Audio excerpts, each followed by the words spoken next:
January 12th, Brentwood Municipal Budget Committee meeting. All to order, all members are present. That's awesome. Glad everybody's feeling better. First item would be the Pledge of Allegiance.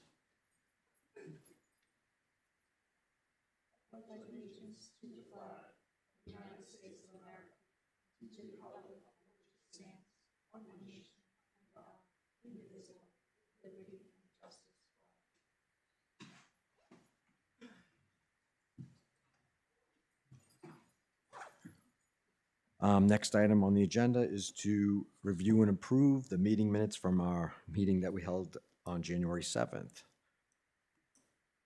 I will need a motion and a second or to accept, or if there are modifications that are needed.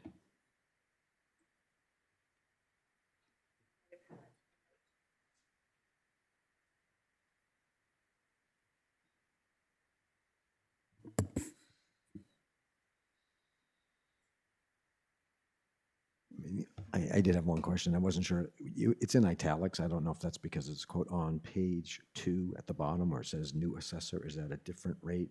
It's all correct. All of that is accurate. I just didn't know if it's in italics for. Oh, it's accurate. Yep. Mm-hmm.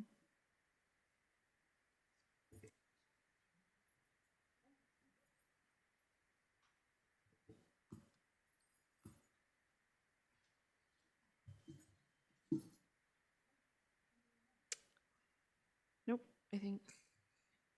Did you have something? No, just the conversation about insurance benefits was confusing, but it's a confusing topic. So I thought you captured what we talked about well.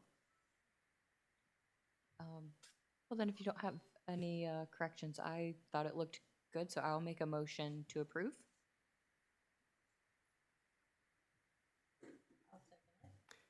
I have a motion and a second to accept the meeting minutes from January 7th as written.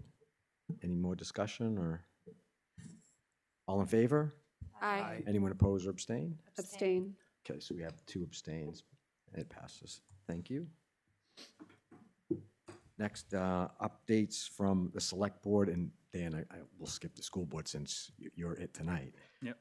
Letty, anything from the select board? No, we haven't had a select board meeting since the last budget committee meeting. I was gonna That felt say, like a trick- that is that felt kind of like a different. trick question. It was.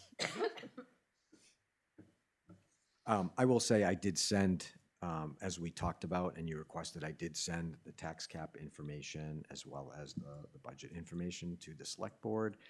And there is only one minor difference between our 2 budgets, and it is in the code enforcement line. Because of the kind of between the 2.8 and 3, remember that I kind of did I did the calculation myself, and I went by day. There was, on the pay changes, I used the date, which technically is not correct because payroll systems are weekly, right? Like, so my number was like, if you look at it between the FICA, I think we're off by $153. So it's, I don't think it's worth us reopening budget over $153, and we're a little bit higher than the select board. So it's really not going to, like I said, that's really the only thing I had that I had shared with the select board. And Yeah, I mean, we'll see what the select board wants to do about that tomorrow. It Yeah, wouldn't surprise me if they want to have no, closer and alignment, but I don't think they should do it. Theirs is actually accurate. Theirs is correct. Ours is slight, like I said, 100. And at some point later, if we have time and we really want to do it, we could reopen it and we'll be perfectly aligned. But just no, I don't think it's worth our time. Okay, so next would be the review of the Swayze school budget. Again, I think before we start, I just want to thank Dan, you, and all of you. I had sent a request asking for some historic data. And actually, I think I had asked, how do I get it? And this, and the answer from the school was, no, we'll do that for you. And what you presented and shared was like really excellent, beyond my expectations. So I really thank you for that. I think it helped me. I think it helps a lot of us. I did post it so that everybody can see that.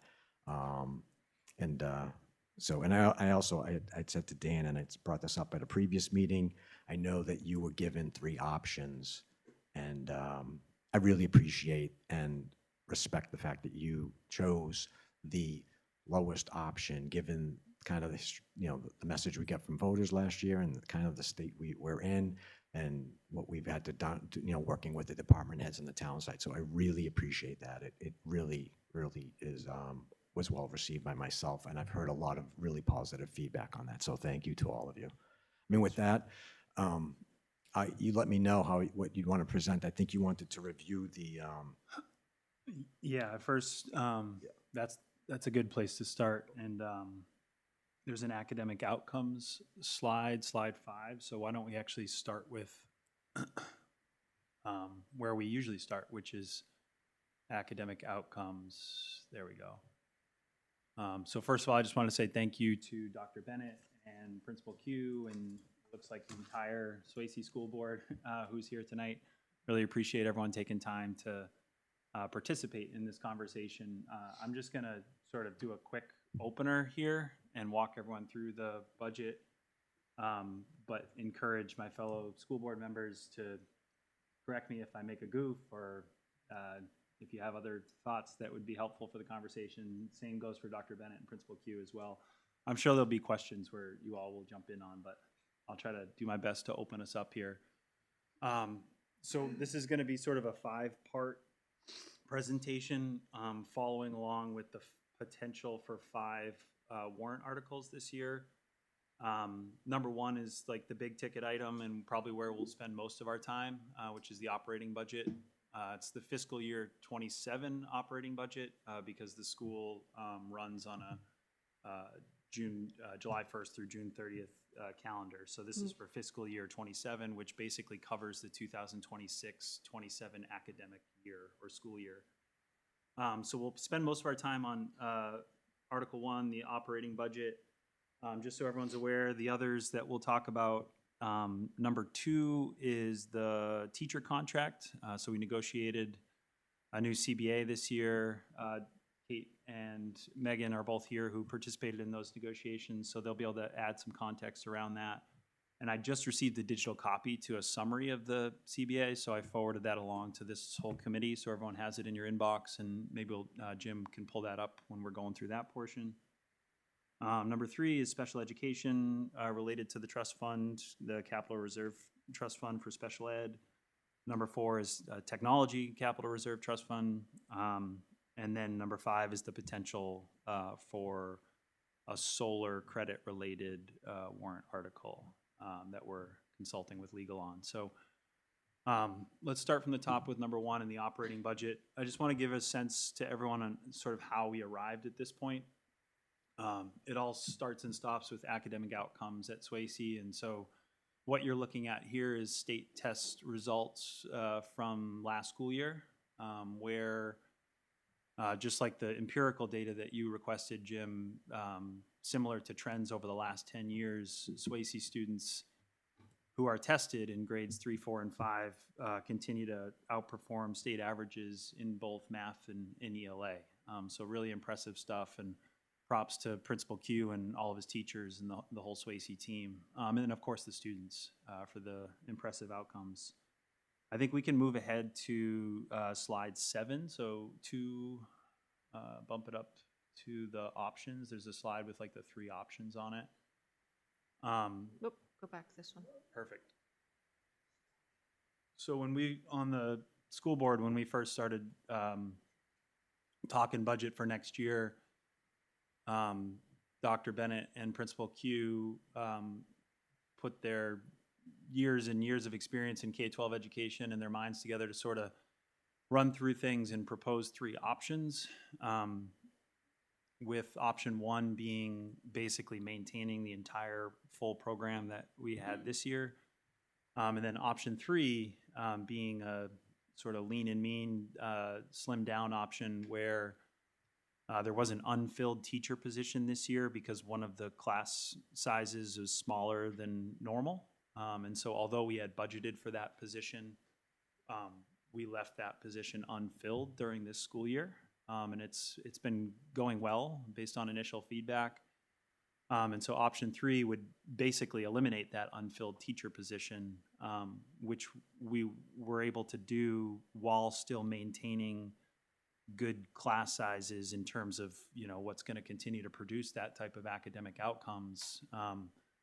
We're kind of running right up on the maximum number of students you would want to have in a class, but we're not over that threshold. Dr. Bennett actually did a whole bunch of deep dive research into what is the evidence, what does the research say about class sizes, and how does it relate to the development of children and academic outcomes. And so we believe, because the rising second grade class, I believe it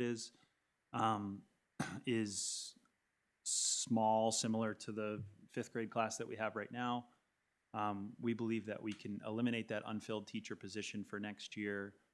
And Principal Q also went through the budget and sort of made cuts wherever he could without compromising things. And so we landed on option 3. So what you're going to see as we go through the detailed budget is option 3, where we're eliminating that teacher position and trimming down in some other areas. It's a 3, I think the exact number is more like a 3.5% increase. The bulk of that, when we look at the major changes, almost all of it is due to health and dental and insurance increases, inflation. So it's pretty impressive that the team was able to pull off a budget that is only a 3.4% increase when basically all of that is to a degree out of our hands in terms of, you know, what we're able to manage here in the short term. So option 3 is detailed, Jim, in the next presentation. So the actual like fiscal year 27 budget presentation on the first page of that is probably a good place to start. Yeah, right here. So this is what it looks like with the 3.54% is the exact increase. So 7.858,303 is what the school board approved, and what we're presenting to you all tonight. To understand like the major changes, and I think we'll just probably leave this slide up for discussion. If you jump 2 ahead to slide 3, this details the major changes. So the second row, you can see the health and dental, $257,000 increase, and that the total increase is, you know, 263. So, you know, yeah, it's wild. So you can look to see, you know, where cuts were made elsewhere to try to get as close to level funding as we could. But I think we'll probably just leave this up for a moment and take any initial questions about the operating budget. And of course, team, if there's anything else that you all thought would be helpful to add, please feel free to jump up to the mic and we can just have a little discussion around it. Okay.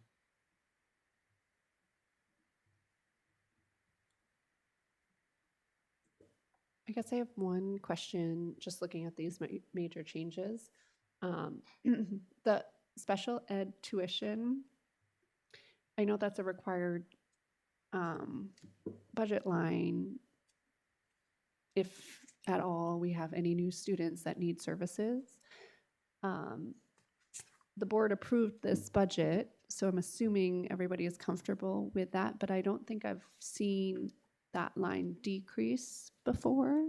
And so I'm just curious, how was that? Yeah, that's a really good question. Yeah, you can Yeah, I think so. It's recorded. You could sit next to. Or you can sit next to Dan if you want. Either one. Either one. You could, either It's one. cooties. I don't On know the if that's on. podium, if you go to the podium, the mic will just turn on. Oh, okay. No, perfect, thank you. No, it's a really good question. Last year, we increased that line to $60,000. It was always 25, which is what you see in your packet for this year. I anticipated last year, we thought there was a student that we are definitely going to need some support, not a full like residential. We feel comfortable putting it back to the 25,000 a year instead of 60,000. Great, awesome. Sure, I'm Ron. Ron Q, principal at Swayze School. Thanks. And just for some additional context, I think what you'll see when we get to Article 3 tonight is that the school board voted to add an additional $20,000 to the Special Education Capital Reserve Trust Fund, which helps reduce some of the risk for, you know, potential for new students coming in or that sort of thing. Awesome. Yeah. Thank you. Thanks.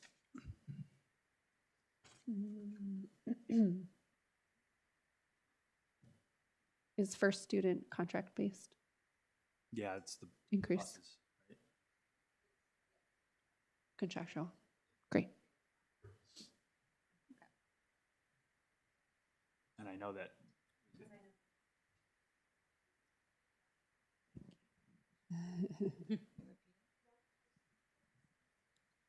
Thanks.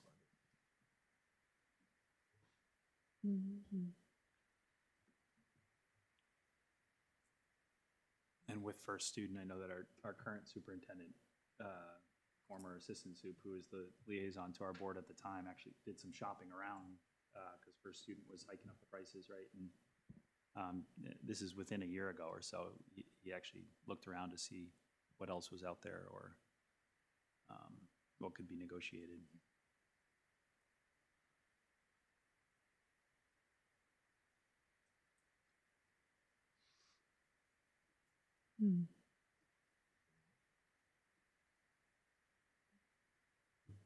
Good, or we can move on to the CBA, the teacher contract, if that's all for this week. As long as did have some questions, like I didn't know if it would make sense at some point to just go through like the line item appropriations. I don't know if others had questions like, I didn't know if it would be best just to go like, if you want to do it now or do you want to come back to that? Right. Like, I was just thinking I'd put up each page and if anyone on Let's do it. the committee, that way we just go through Yeah. one page at a time. In case anyone had a specific question, we can just ask while that page is up there rather than ask individual. Yeah, let's do it. Awesome. The,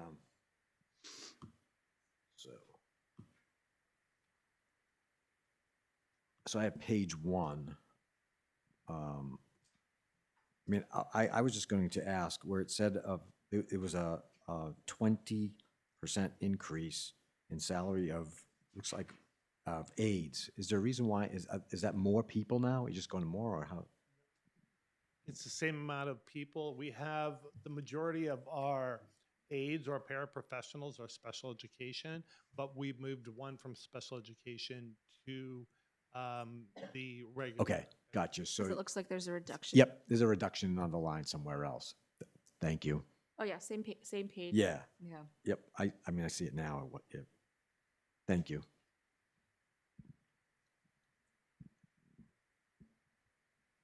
Is substitute similar to the next line where it says salary of substitutes? There's a large increase there for expectations of maternity leaves. Okay, That also covers long-term. Gotcha. substitute teachers. makes sense.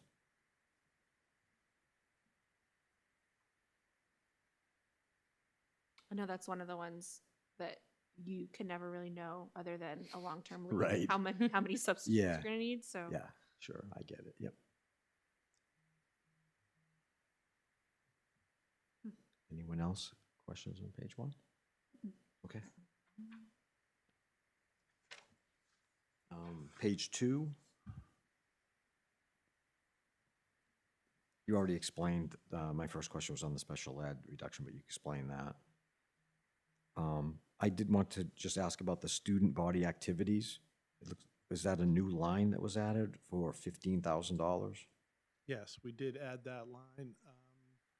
These are for, we used to go to something called Sergeant Camp, which was like a Sure. 4-day overnight Yep. camp. We've now moved to a day camp, which is 4 days. We wanted to ensure that every family would go without any expense, so that is in that budget. Okay.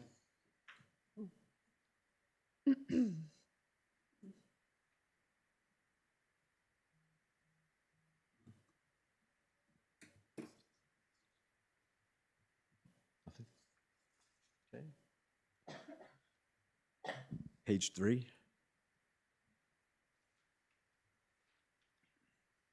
Can you talk about the adjustment to the speech salary? That's a new hire. We've historically had 1.5 FTE in that position, and the halftime position is now contracted out. I see, okay. So does that mean that's in a different line now? I believe we kept it in that line. But the cost is reduced? Yeah. Okay. Yeah.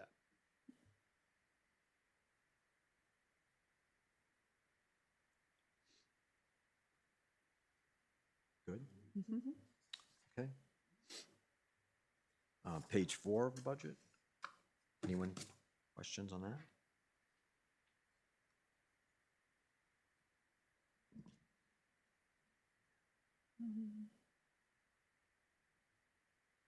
Is the software due to planned upgrades or a new system?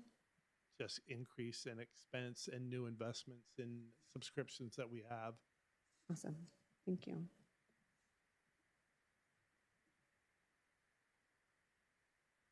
Okay. Page 5.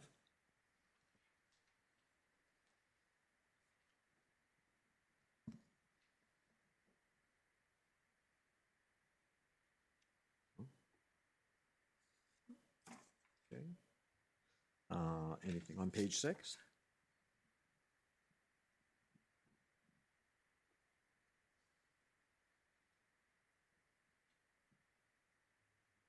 It's good. I'm guessing the electricity, that's gonna be tied into our conversation about solar. Great, I'll save that for later. 30,000 savings. Yeah, yeah. Okay, page 7. I almost hate to ask this question, but I have to. Your health insurance buyout, is that per person? Is that how it works? Like the line item says health insurance buyout. Is that an in lieu of payment? Correct. And is it so much per person By contracted. by contract? And what, do you know what the amount is? I don't. Okay. Like I said, I almost hated asking, but it came up because we have a similar thing in the employee handbook for town employees. I just was curious of what the school one was. I can look it up. You can see the actuals of what we paid employees for not taking our health care insurance. Yeah. And then if you look at the old teachers collective bargaining agreement, you see how much a person gets, and then we could divide it and figure out the number of teachers Okay. that we bought out that didn't Right. take our health insurance because they had it with a spouse. Right. Like I said, I was just wondering if you had that number. It would be a good comparison hold for on, us I to can look look it up. at for, In the CBA. All collective, just as a public service, all collective bargaining agreements in the state of New Hampshire are available on a state website. So that's just where I went to look it up.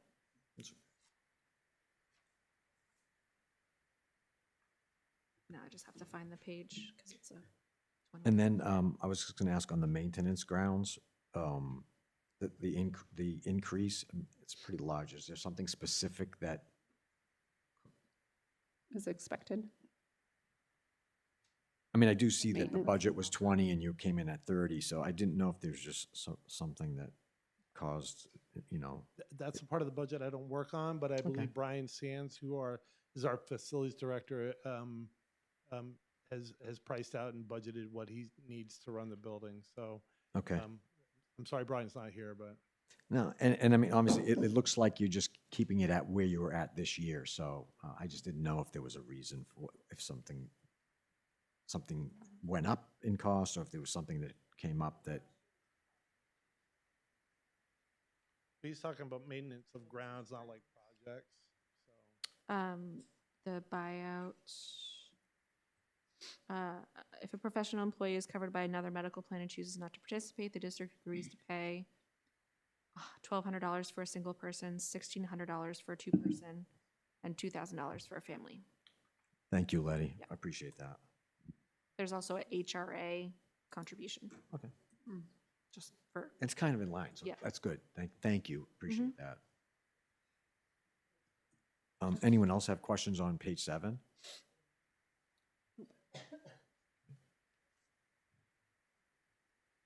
Page 8.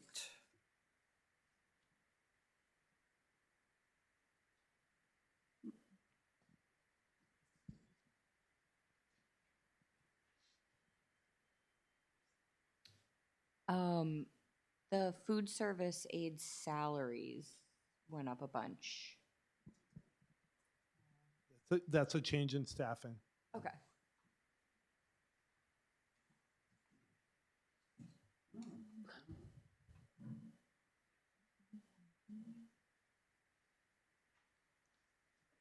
Okay, if nothing else.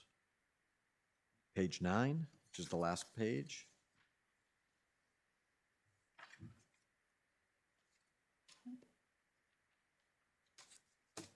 Oh.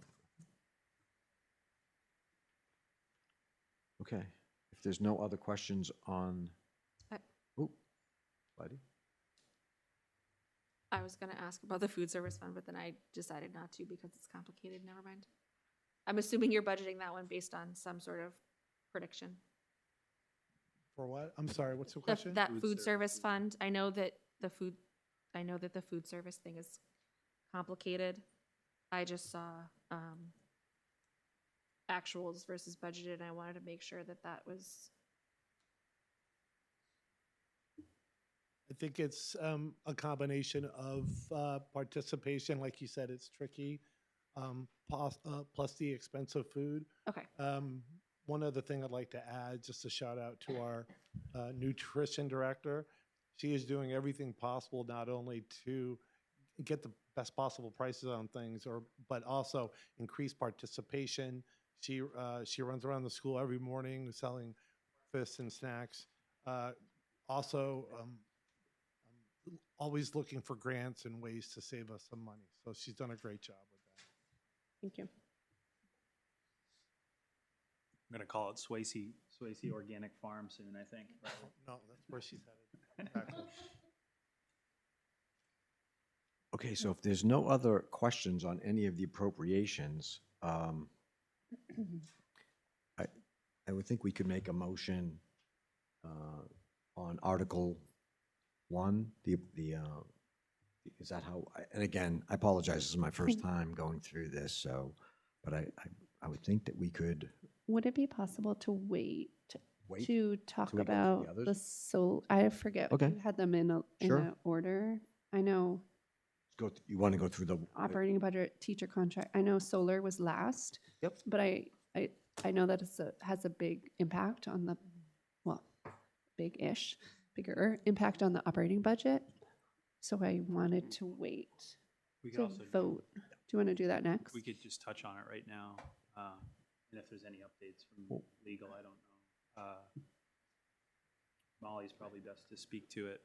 Is there anything in the presentation that we should be looking at for it or no? No.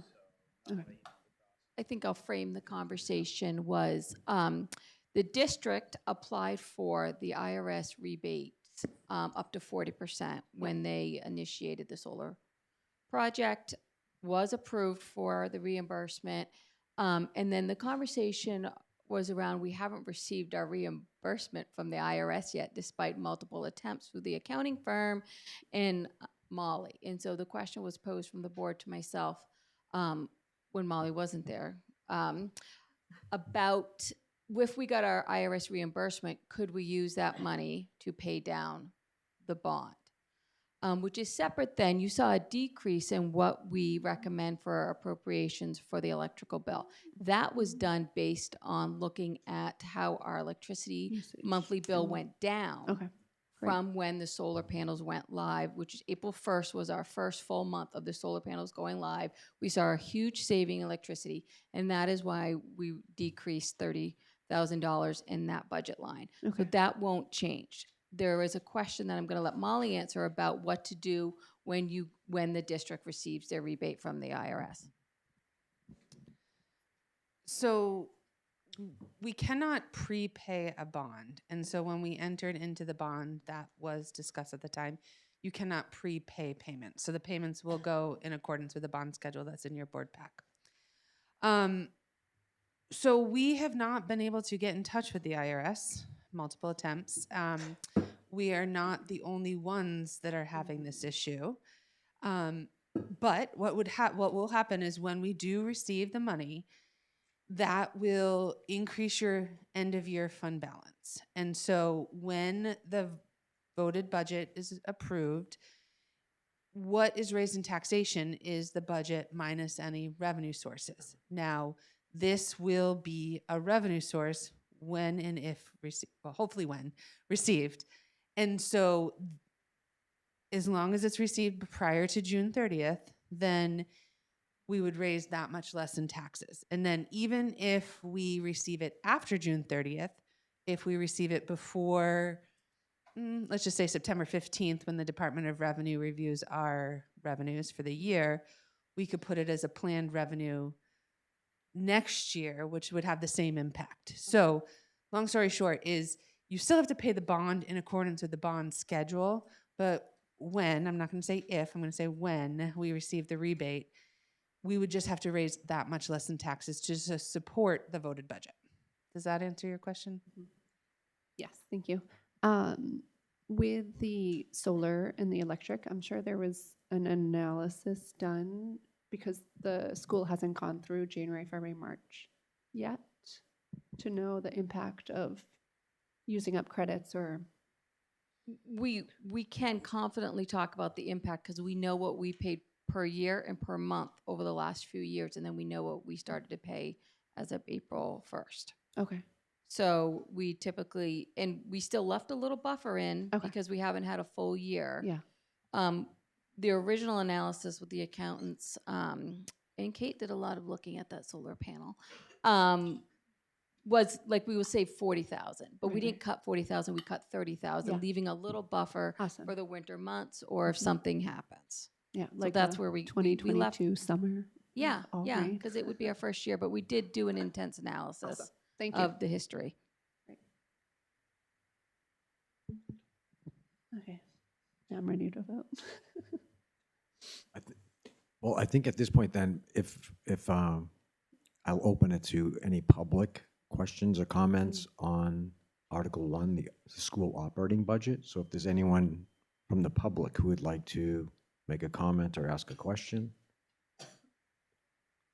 And I know normally the questions come to the chair, but in this case, Dan, I'll have the questions come to you, and then you can direct it to whoever you want. Sounds good. Tina Morales, 48 Eleanor's Way. On page 1, extra duty stipend, 13,000. I didn't see any amount in prior years. Extra duty stipend. It's probably a question for Ron. I imagine first page of the detailed budget, extra duty stipends, $13,000.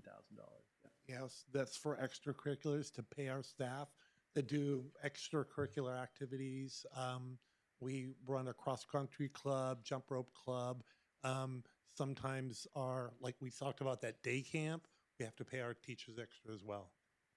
Yeah, I just didn't see any amounts for the previous fiscal years. That's all. Sure, and it might just be in other lines. So the way our account code reads, so 11 is your fund, 11 is a general fund, 14 is a food service fund. Then there's the next 4-digit number, 1100's regular ed, 1200's special ed, 2600's maintenance, 2700's transportation. And then there's a 5-digit code. If that starts with 501, that signifies a salary. If it's anything else but 501, 502, 503, it's a non-salary. So what we've done across the whole SAU is clean up areas where there was, it might have been budgeted in a 503 or 504 account if Ron was paying student activities or extracurriculars out of that. So we really took the initiative so that we can run reporting by this account structure 501 to truly understand what we're paying people, and also so that we accurately calculate the FICA and retirement on that. Thank you, Molly. I should have looked for 501. You've said that like a zillion times in all of these meetings.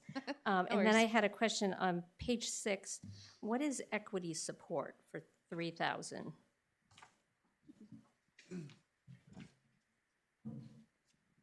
You want to take This that? is, Ron? this is to pay a stipend for an SAU-wide committee. We have 2 members on it, and they get a stipend for that. So it's for committee? Okay. It's an SAU committee. An that SAU-wide committee, it sounds 2 like of they're- our teachers are on. Thank you. I want to thank Jim for asking like all the questions. I already had them all listed out. You beat me to them. I really appreciate how I've tried to watch school board meetings and seeing the conversations around enrollment. When my kids were at Swayze, there were 400 kids. So it's significantly changed. I notice when you have the enrollment numbers, pre-K is included. And so, like, we actually have like 261 K through 5.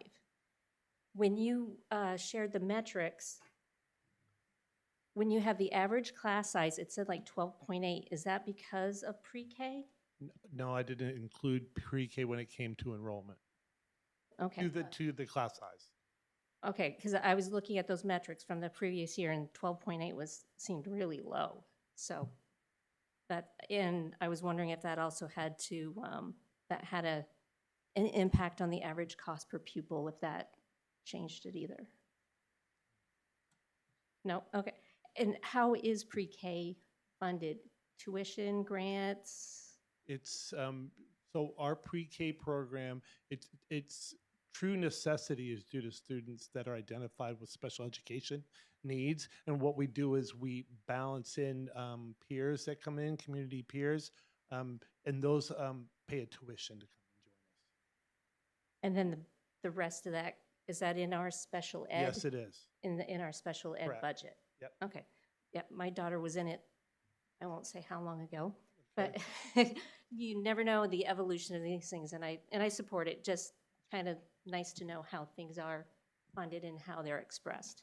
And just so you know, the revenue that we receive for that is not in this budget because you have to gross budget, meaning you have to budget for all your expenditures. So you have to budget for the entire pre-K teacher. But when we do the planned revenues in the fall, it is part of your planned revenue that offsets the amount that's needed to be raised in taxation. Okay, thank you.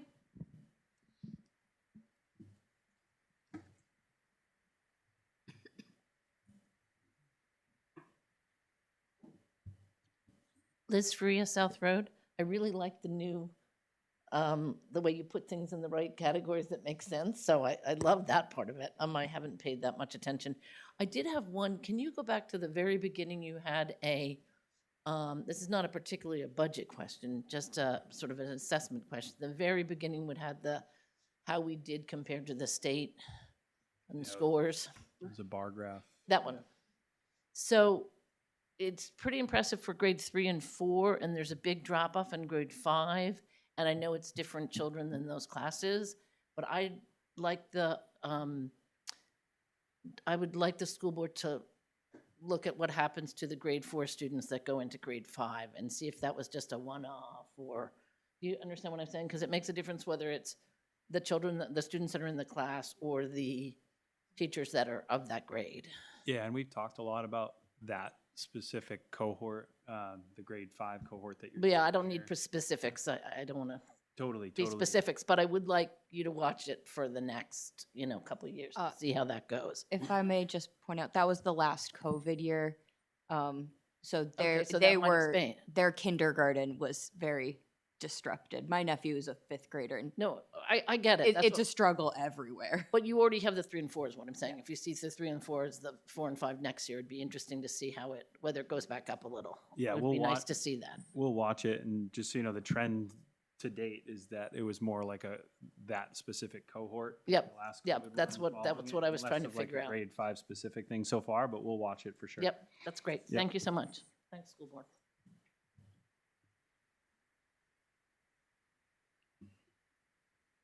Okay, so on operating budget, looks like all the public comments. There is one thing I was going to ask, and Dan, I pre-told you about it, about the class size, and you kind of you did mention a little bit. I didn't know if there was anything else you wanted to mention on class size, because that a person did bring it up again. In terms of, where is it?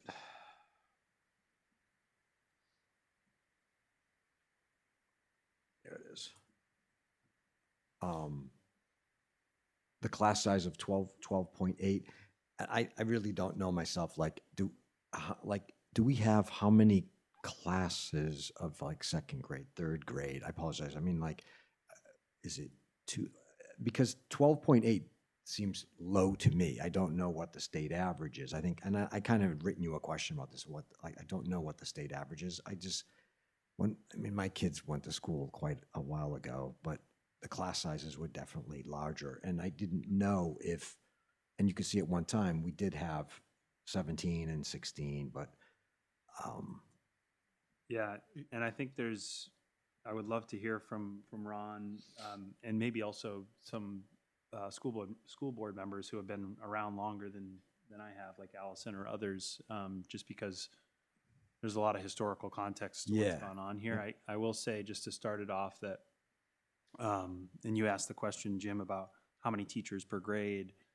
It was 3 teachers for every single grade level, K through 5. When we analyzed class sizes headed into this school year, we found that there was one grade, the current 5th grade, that was a little bit smaller. And so we were able to drop it down to 2 teachers in that grade without exceeding, like, what the research suggests is a number that you don't want to go over. Right. So I think we have something like 19 and 18 in those 2 Okay. 5th grade classes currently. And so when we started to analyze projected enrollment for next year, we noticed that we could do something similar in Right. 2nd grade.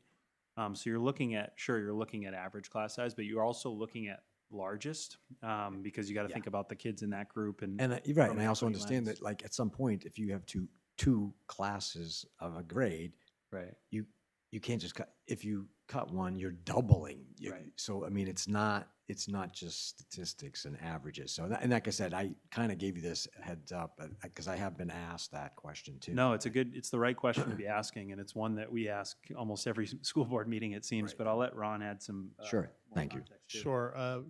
12 in a class is not the goal. The suite area is 15 to 18 students in a classroom. In the kindergarten, it would be 15. So last year, we had a class size of 13 in 4th grade, and then we moved some things around and changed it so that this year's 5th grade went from 3 classrooms to 2 classrooms. So that brought that class size from 13 to 19, okay? When that particular group started kindergarten, there were 14 in a class, which is reasonable, still kind of low, but reasonable, and it would have been over 20 in a class in kindergarten, which is not something we wanted to do. And it stayed pretty steady. It went from 14 to 13, and then so it went down instead of going up. Usually we kind of anticipate at least 1 or 2 students moving into a grade over their span of being at Swayze. With this budget, class sizes, while we're projecting kindergarten to be the same as this past year, it went up this year. So class size would be 15 in kindergarten, and then the other classes in order from 1st through 5th will be 16, 19, 15, 16, and 17, which is exactly where we want to be. So because we made those changes, that's where we're at. And there's an element of, like, sort of de-risking in part of this too, because I remember, I forget what time of year it was exactly, but you showed up to a school board meeting, Ron, and you're like, I'm jammed processing new enrollments right now that came in last minute unanticipated. So a little bit of de-risking is part of the conversation too. Good. Thank you so much. I really appreciate it. Sure. Go on to and then come back. Did you want to go? I think we can, I mean, No, I think we can vote on that. Okay, I wasn't Yeah, I can make the motion to sure.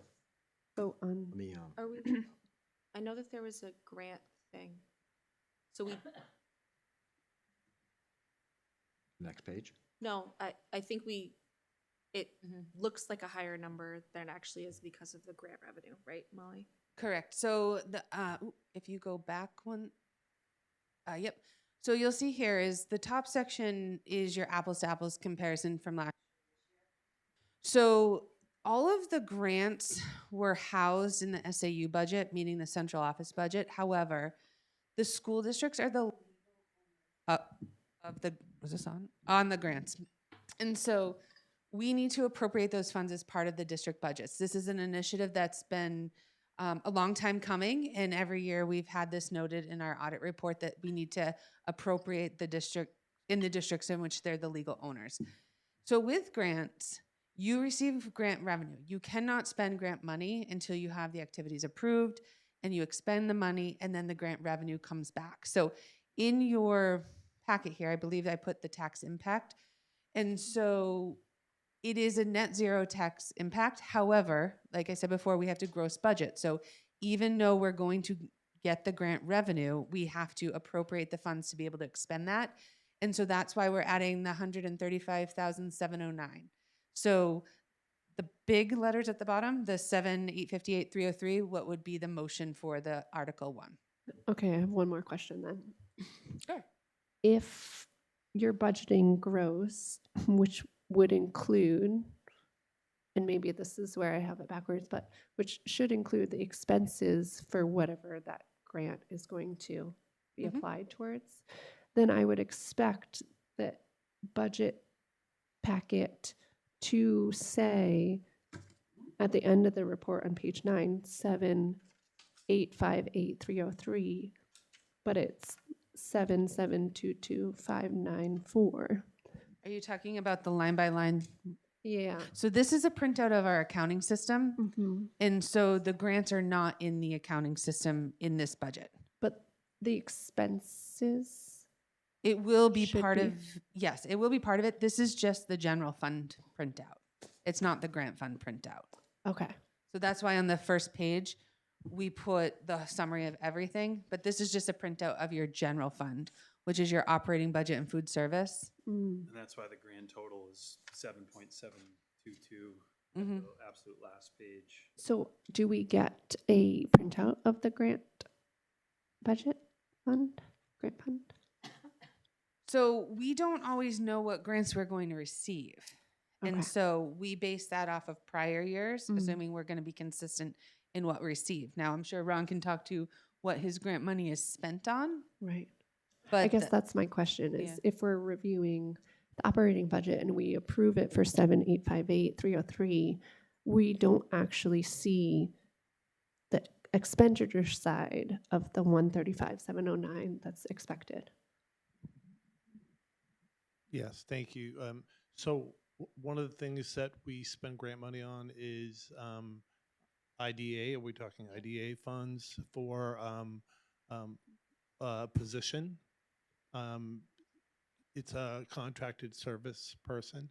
Another thing that we spend grant money on is professional development. Some other stipends that we pay out are also part of the grant system. I think, and this might be too simplistic, but it looks like the general fund is account 11 and the food service fund is account 14. Could we get a report of whatever the number for grants is? So we actually don't have that yet because it's part of the SAU budget. So we would have to do a completely separate printout from a different system. Well, it's a different district. So it's not split out into this one? So the way it is in SAU, it's by grant and activity, but all of the districts are in the SAU budget. So we would have to run a report by all of the grants specific to Swayze. I guess, and if I'm off base, tell me, because I'm trying to translate in my head. So I think what Gabby's asking for is how do you know the 135, like where did the 135,709 come from? So in the SAU budget, we always appropriated $4 million because we don't always know what grants we're going to have. We do know we'll have a level of IDEA. We don't know exactly what we're going to have. As same with title grants. And so in the SAU budget, we always appropriated $4 million. We are receiving less grant money each year. And so what we did is we said, we're going to scale that back to 3.5 million. And then what I did is I took what was spent last year and appropriated that 3.5, the same proportion as to what districts spent last year. Okay. To come up with the total. There is no impact on taxation. Revenue will equal expense. You just have to appropriate the funds to be able to spend them. And so that's how we came up with the number, was taking last year's appropriation, recognizing we're not going to receive that full amount of grant money, so scaling it back to an appropriate level that we felt comfortable, and then dividing it between all the SAU districts based on the percent spend that they had in the SAU. Can I just add something? Because I think I understand your question. For the IDEA grants, it is to supplement, not supplant your grant. So we don't put in the local budget what we're planning on writing IDEA grant activities for. So for example, if we need to contract with an outside provider for BCBA services, and we know that that is a grant-approved activity from the IDEA, which is one of those entitlements that we're feeling confident we're going to get again, we're not putting that in the local budget because we're going to use our IDEA grant funds. So we're not funding it and then looking for the revenue afterwards. If it's going to be a grant activity, Ron and I have a conversation about where do we think we can put our IDEA grant that is going to supplement the local budget but not supplant it, which means we can't fund it in the local budget and then ask the IDEA to pay us back. And so you're not going to see a line by line of IDEA in the local budget. But we have other areas, and if the board wanted a history of what we spent IDEA on, I can pull those activities for everyone. It's usually all around IEP services, and there's a very narrow scope from which the IDEA funds can be spent, and it's for students with special education. Okay. When like a contractor is brought in for special services, how does that money get paid to them? It doesn't go through, it can't go through Swayze, right? Because there's no line item. You mean a grant-funded contractor? Right, like what would be included in this 135 that we'd be allocating?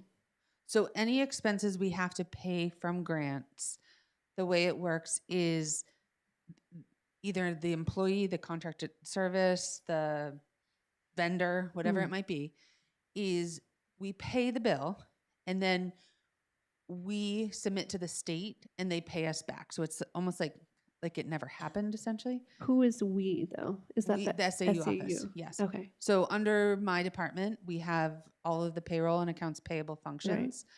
And so we have different districts. And so we would pay the bill and then the state would reimburse us. But before we can have any expenditures, we have to have the grant money approved in what's called GMS, the grant management system. And then we pay the bill and they pay us back. So I guess my question is, how does Swayze know, according to what the townspeople have approved in the operating budget, how does Swayze know where they are in that number that we're going to add to the operating budget? So Do you know we what I mean? will create another fund. It just hasn't happened yet since the budget hasn't been approved Could yet. you maybe if you can show us the one that you have for this year so far? Because it sounds like you kind of build it as you go. Yes. So anytime a grant activity is built, we then build it under the SAU. And the same will be true when it's built under the Swayze budget. We will have another fund. So we have 11 for the general fund, 14 for the food service fund.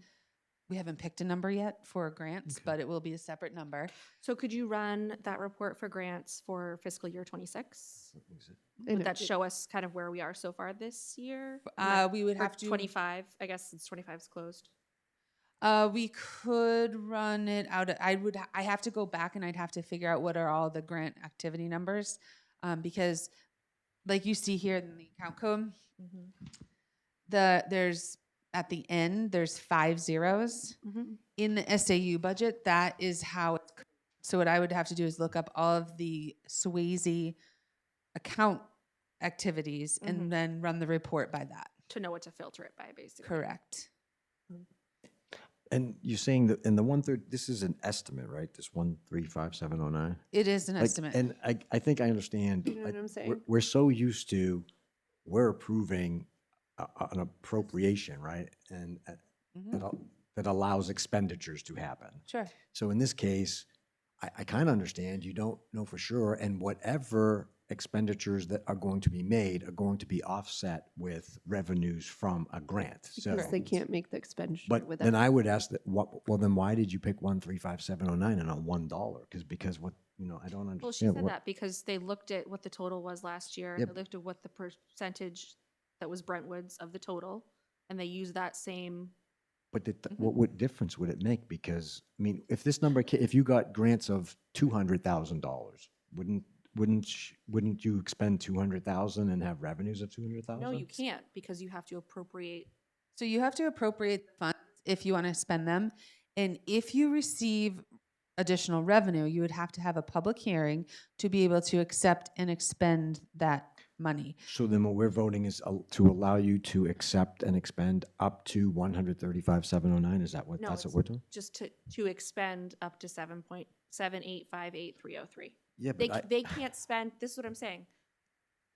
They literally can't spend any more than what we appropriate. It doesn't matter. Somebody could give them $10 million. They still can't spend that much. They can't spend more than whatever we appropriate. Is that accurate? Correct. And you cannot spend more than your voted appropriation. Okay, And if got you. And also, in addition to be able to expend Makes more than the sense. voted appropriation, on the ballot many years ago, we would have had to have Okay. had the, I forget the RSA number that's on there, but the authority to accept and expend money. I believe Brentwood did have it on there, but I would have to double check. But if we were to appropriate, let's just say $1, and we got more money, every single time we receive grant money, we would have to have a public hearing to be able to accept and expend the money. And so by doing this and Sure. having this number, it allows the district to spend the money, but we know we wouldn't spend it unless Right. we receive the grant Makes revenue. sense. Thank And you. correct, yeah. That And makes so sense. it is, it will be tracked in a separate fund. And the tax rate, it will have no impact on taxation. Right. And every month we look at our revenues coming in and the expenditures going out. So if something wasn't to receive the grant revenue, the school board would know immediately, but Okay. that's not the way we would operate. Yeah, thank you. I mean, I guess my question was, how do you know? They don't until it happens. But as it goes, like this past school year, do we know what that number was for 2025, 2026? And do we know where we are? Yes, it's still That's what I'm- but it's still happening. Right. And we're always constantly applying for grants too. So like our food service director is always on the lookout. Our safety and security director is always on the lookout Right. for items that will enhance the safety of our schools. Mm. So we're always looking to apply and write for more grants. We Mm. receive title grants annually, IDEA grants annually, but we don't know what we're going to receive until, I don't know when the IDEA gets published, but we have zero intel Mhm. on what grant money we will get next year. Okay. And the grants are not a year. They're not a fiscal year. They're 18 months, they're 20 months. So All it's sorts of- not, the grant applications at the federal level, entitlement grants, do not match the school fiscal Mm. year. So we think that we will ask, we're asking to appropriate up to that much. Mm-hmm. That is not a one grant. That is Right, part of an 18 or 27-month grant through the activities and what we know we need to meet students' needs. And we do have grant financials Mm. where we look at the activities and how we've drawn them down once we get up and going. Great. Devil's advocate, why not make that 250? So I know. I was just thinking the same thing, and I'm like, I'm not going to say it. I know. Sorry. I'm so sorry to the public that we're Do you spending mean so make much time. the but- grant money 250? Yeah. Like, Well, optically, I didn't want to do that because then it looks like the budget's going way high. right. So we wanted to use a conservative number. So historically, Well, I want to yeah. just make sure I have this right, because if you said 250, then the appropriation number would go up. But when I do when at the public hearing in February, when we talk about the tax rate that Sure. possibly would happen, I would be putting 250,000 in your revenue line, right? but you'd also have it on the expense line. To Yeah, get that's to what I'm zero. saying. That's what I'm saying. So right now, I'm going to be putting 135,709 plus whatever other revenues, but so I don't think it would have any impact on the tax rate when we No, do but the it has tax. an impact on the appropriation. Yeah, how it looks. Yeah. Well, Yeah, they're but I think it's a good question. It's a good, but because if there's a way, are you asking because if it's possible that we did get more grant Right. money? And I don't think anyone's holding back from applying for additional grants just Right. because this number exists. I know Yeah, the I- environment is more conservative, right? just- The expectation is And- not as and- much grant money is available. And I totally hear you. And that's Right. why we chose the number that we did, because Okay. the actual grant expenditures from last year are a little bit less than that. Right, But I Okay. didn't want to go all the way down to that number because Yeah. we're chasing every dollar we can. right, okay, And so I said, okay, I know we're not going to get 4 million, right, but I think on a good day we could get 3.5. yeah, Okay. And so that's why we divided the 3.5. okay.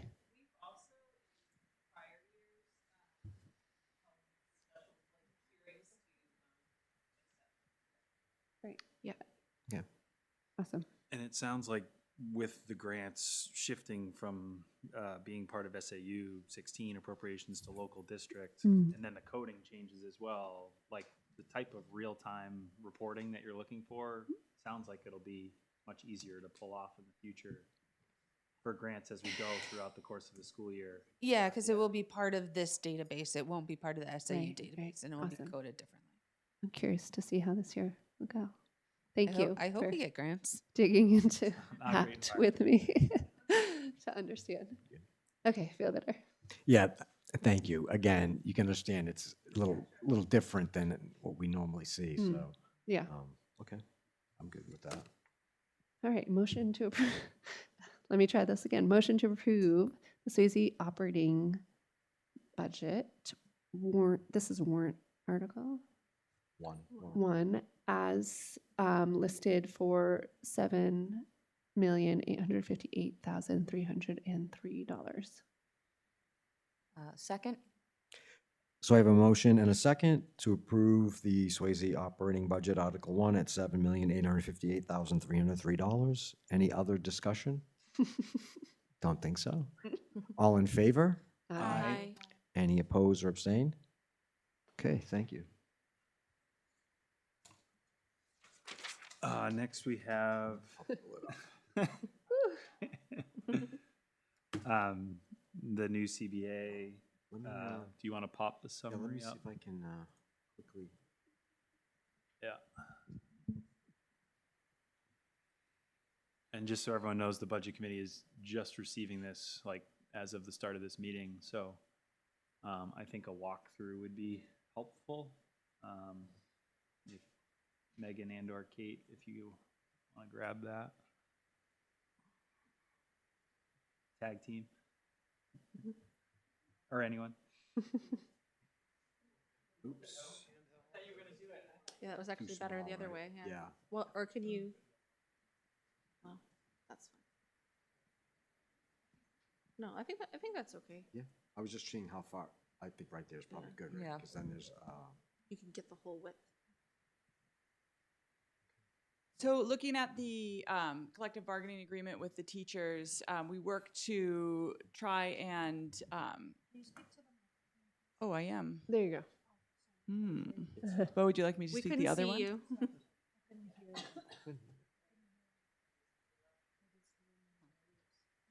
Can you not hear me, or you just? yeah, maybe, it doesn't. Challenged. Yes. Yeah, I think that microphone's acting up. We don't know. Sometimes it sounds like Not my it's job. in. Not my job. Not paid. Okay, so working with the Teachers Association to do, as well as school board, Megan and I were representatives, and we had help with the SAU to work on the collective bargaining agreement. And so what you have in front of you is a summary of what all the negotiations were. In general, we were working to look at all the requests of the teachers, and as well as the changes that were directly impacting our budget, which hugely is the changes in the healthcare costs, to try and limit the amount of fiscal impact over the next 4 years. And so you can see in front of you the actual numbers of increase over the previous years, as well as the percentage for the wage increases over the next 4 years. I was just quickly, for interest's sake, looking at over the last 5 years, the average cost of living increase through the federal government has been 4.6%. So just to give a bit of perspective. So a lot of, if you were to compare this current collective bargaining agreement with the previous collective bargaining agreement, there were a few many small things and a few big things, I should say. So one of the big things that came of it, the teachers were really pushing hard to have an additional column of pay. So the way that teachers pay is that they get paid based on the amount of education they have, as well as the amount of years that they've worked. So it's kind of this big grid. And so they were looking for another column to be added for addition of what's called a CAGS, which is a additional degree that teachers get, mainly for there you go, certification of advanced graduate studies that teachers get. Or if they had a second master's degree. And so we negotiated that instead of doing a new column, which would really increase a huge amount to our budget, by just doing a once-a-year stipend, which will encourage them to continue to get that education without having a huge financial impact on us.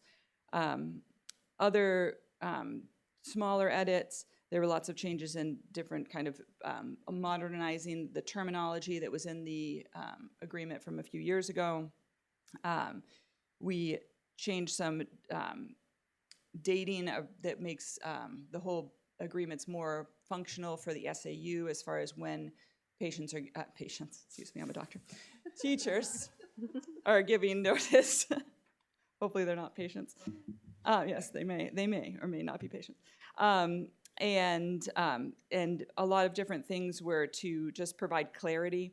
One thing that was revised is the parenting leave section to make sure that there was clarity around using FMLA versus paid time versus unpaid time. We also revised the bereavement leave. Originally, it was very, very specific. Like you could take bereavement for an uncle, but not an aunt. I'm making that up. But it was very specific about what you could and couldn't, and so we changed that over to loved one. We changed the insurance contributions and made an adjustment to the HRA annual awards, and that has to do with health trusts. Had some rules allowing for the district to not contribute as much to the deductible. So previously we would help out with these high deductible plans, and we can no longer do that because of new rules, and so we had to change that around. We worked to align summer work compensation to other work committees outside of regular school hours. There was an increase in personal days for teachers from 3 to 4 days. And there was a change in how the retirement payout will be done. So we used to do a stipend per year of service and an award of it in the sum of 10% of the average 3 highest years. Instead, it will now be 60% of their remaining sick leave up to 115 days. We also, some different things, we clarified when employees could rescind their retirement notification. And this had to do with if you've said you had retirement, then we really budget based on that. And so, but we did talk about if there was some kind of catastrophic event, then the teacher could go back and rescind that they were going to take retirement. We added some language clarifying if there was a reduction in force, and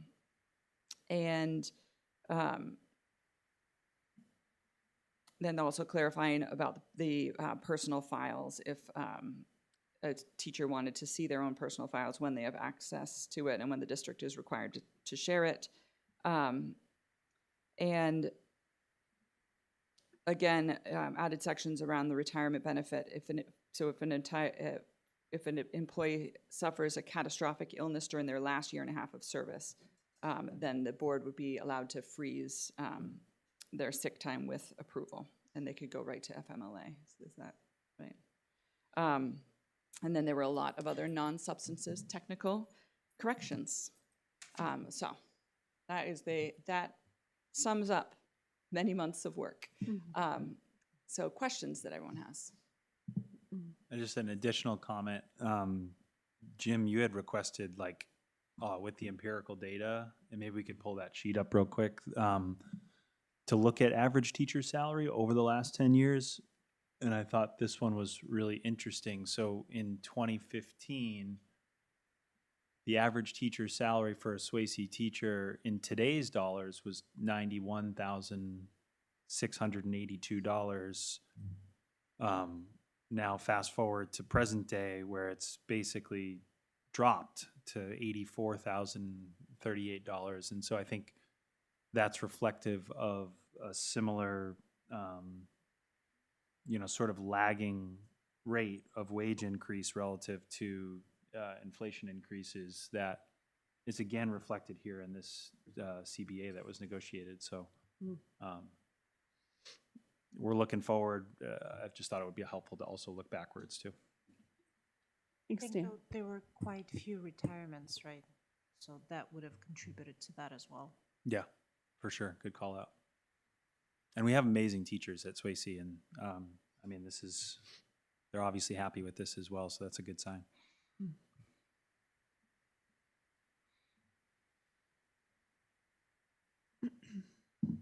I have no question. What if the voters don't approve this? What happens? Then there's no longer a contract, right? Just curious. Yeah, there would be no raise. They would just revert to. But all of the other edits basically don't happen. Correct.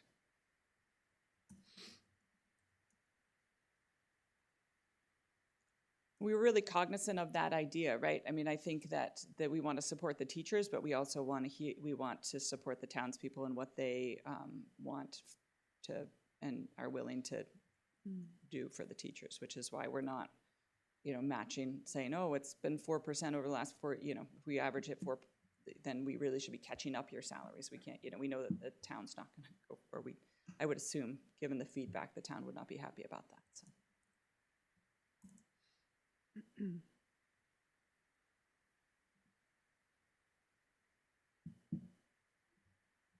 So for this budget year, the vote required from us, Who us?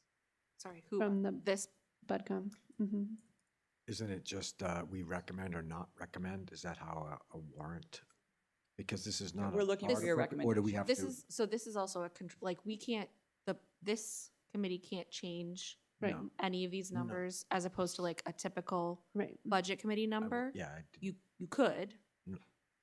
You can't change these though. No, I Mhm. didn't. I didn't Okay. think so. I think I thought I heard the vote. What is the vote? Is it we Recommend. approve? We We recommend. recommend or don't recommend? We recommend or don't recommend, right? Yeah. Okay. Do we want to open to public comment or? I don't. Are there any questions any other questions from any board? Yeah, because I would open it up to the public if there's no one else has any questions. I mean, I will say this. I mean, I did run some AI, and my son made me dangerous now with this AI stuff, and it was like national averages were like 3.7 to like 4%. So this seems very reasonable from both, like she said, from the teacher side and from the tax side. It sounds like people have really worked well together. I appreciate it.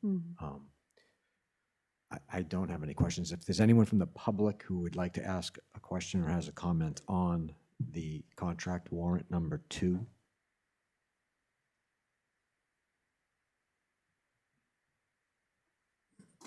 Liz Faria, can you explain, so the health and dental in the operating budget is going up $257,591.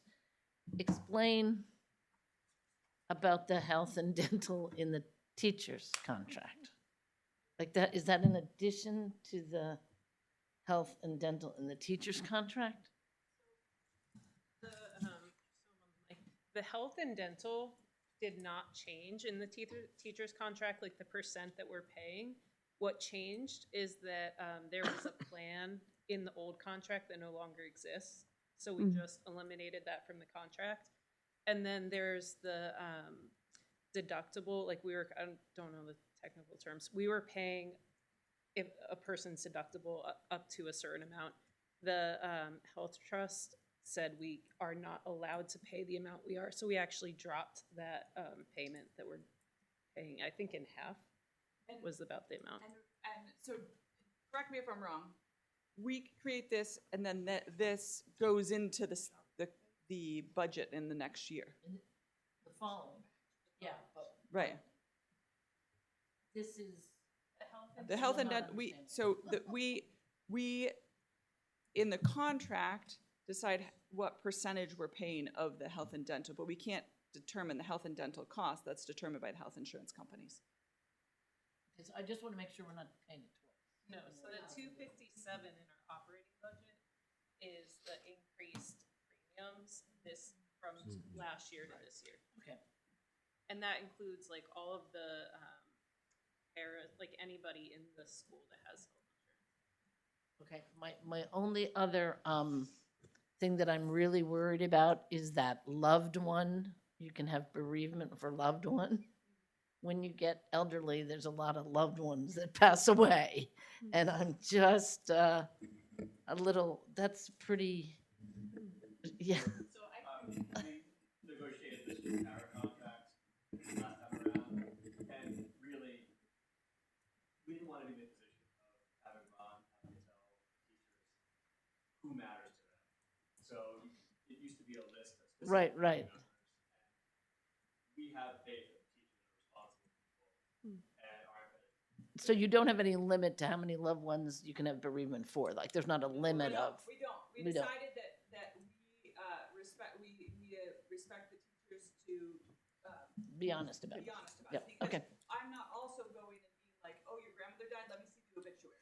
No, I Right? know that, And yeah. so in that way, someone would tell me their grandmother died and their other grandmother died and their step-grandmother died, and that would all be covered, but their aunt who actually raised them died and that wouldn't be covered, and we didn't feel like that was fair. No, yeah. So we basically said, I think, I strongly respect all of the teachers, and felt like if they were, and we had this conversation, Bleeding, we're like, what if they felt like their dog is their loved one? But we really felt like that we respect them enough that they're going to not use this as, in a disrespectful way.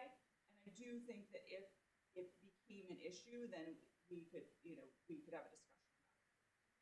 But it will be in for 4 years, though. That's only. It will be in for 4 weeks. So And, and Liz, just so you know, I mean, this is common. My company, we did the same thing. Okay. And I know as a manager, if there was someone who was abusing it, there would be a discussion to be Yeah. had, but I've never had that just- situation. It makes sense. And it is true. I've seen this a lot now. And obviously, you can't really put a number on it because No, there was I some sort of correct. accident Yeah, or no, something, yeah, and the numbers correct. died at the same time, whatever. But I just the loved ones just kind of blew me away. Okay, can I make a motion? Yeah, I was gonna say, no other questions from the, okay, yeah.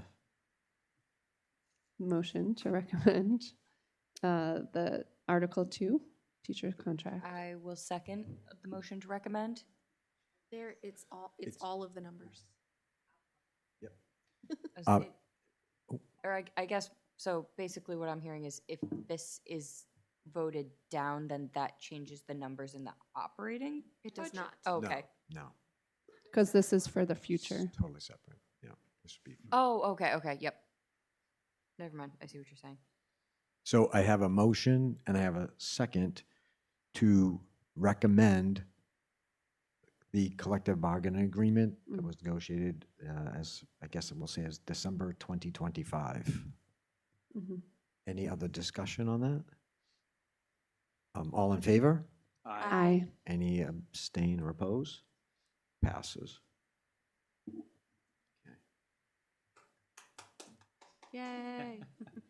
Well done, negotiation team. Yeah, Mhm. again, thank you. All well done. Okay, oops.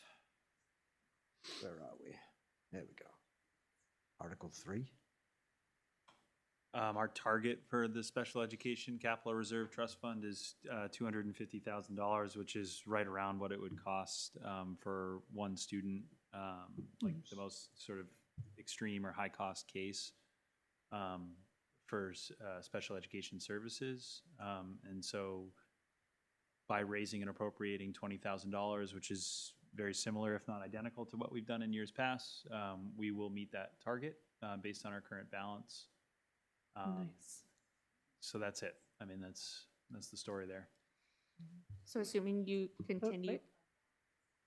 Oh, yeah.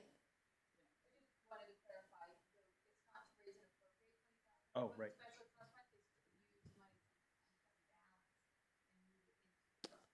Thank you. But it would also not be returned to the taxpayers otherwise. Right. And so once this is funded at that 250, you will not need to continue adding to it, assuming you don't have to use it. Is that accurate? Yeah. I will say that we hit our amount a couple of years ago, but the costs have gone up, and so we were recommended to raise our amount. So like, So considering inflation, you're gonna keep an eye on it to make sure that the amount is enough to but fund a like single when we year. hit our maximum for the maintenance fund, we stopped. Right. So right now, that raise and appropriate is not Yeah. the correct wording.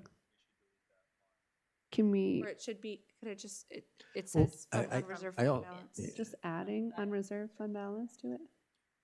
Plus, this is another one where we are just recommending or not recommending. Is that not the We could- case? I think technically you can change the number because it is not a contract or agreement. Okay. I just want to make sure we're voting on what the language will be. I don't. The language think- that we're seeing on the screen is nothing more than like the body of the email that I wrote Okay. to this committee. Right, to, right. Sort Okay. of introduce what we're talking about tonight. Okay. But I agree, for clarity's sake, Yeah. we should change it because raise and appropriate's not what we want to say Okay. here. Can you, Jim, could you add, and I'm sure we'll have this in the minutes, but from unreserved fund balance? I don't. This isn't my fault. I don't. Oh, I'm just showing you. notes. was Okay. sent to us in Okay. in Dan's email. Sure. Yeah. Sure. Okay. It is in the minutes. Thanks, It's in the Michelle. Because Michelle's really good at minutes. I have no questions. I'll motion to recommend moving $20,000 from the unreserved fund balance into the Capital Reserve Trust Fund for Special Education. So I have a motion and a second to move $20,000 from unreserved fund balance into the Special Education Capital Reserve Trust Fund, which would be Article 3 warrant. Mhm. Any other discussion? All in favor? Aye. Anyone opposed or abstain? Okay, that passes. And then this is the same story, except for technology.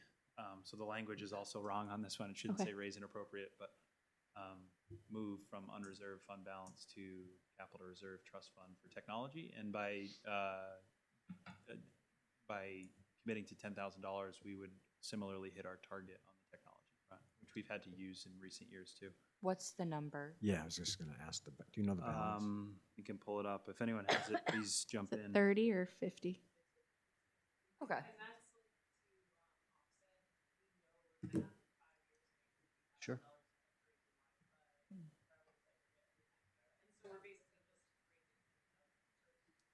Right. We like to see it. Love it. The other thing that I will say, because I know that Molly talks about it all the time, is that if there is only $25,000 in unreserved fund balance at the end of the year, then 20 will go to Article 3 and only 5,000 will go to Article 4. Great. Oh, based on the sequence. The order matters, yep. And I know that the school district typically does not have as much in unreserved fund balance at the end of the year, so I don't know if that's ever actually happened, but it's, yep.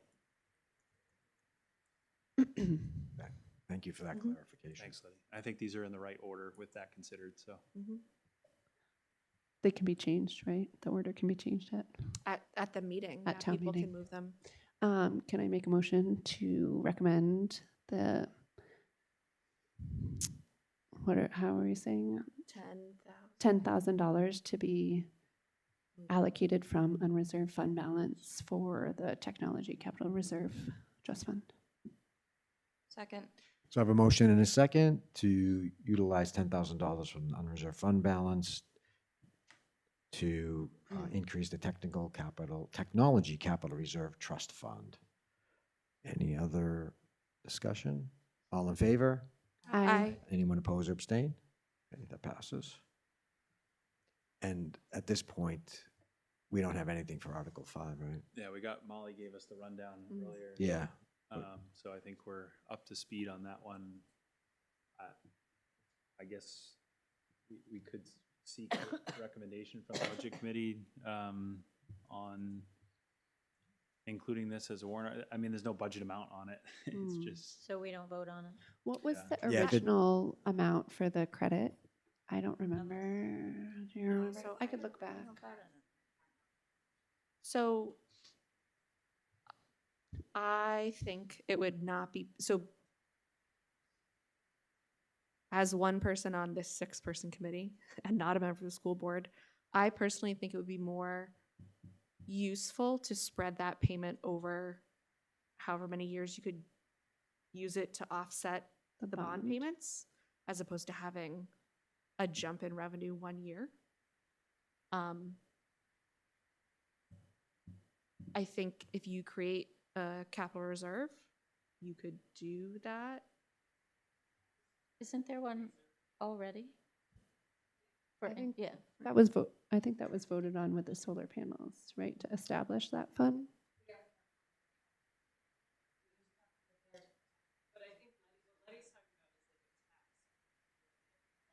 Like Oh, to make payments, because otherwise it'll just be an additional couple $100,000 of revenue that one year. we can't. No, we can't. This But is the Sway League, or maybe the SAU. but that's what I thought this article might be.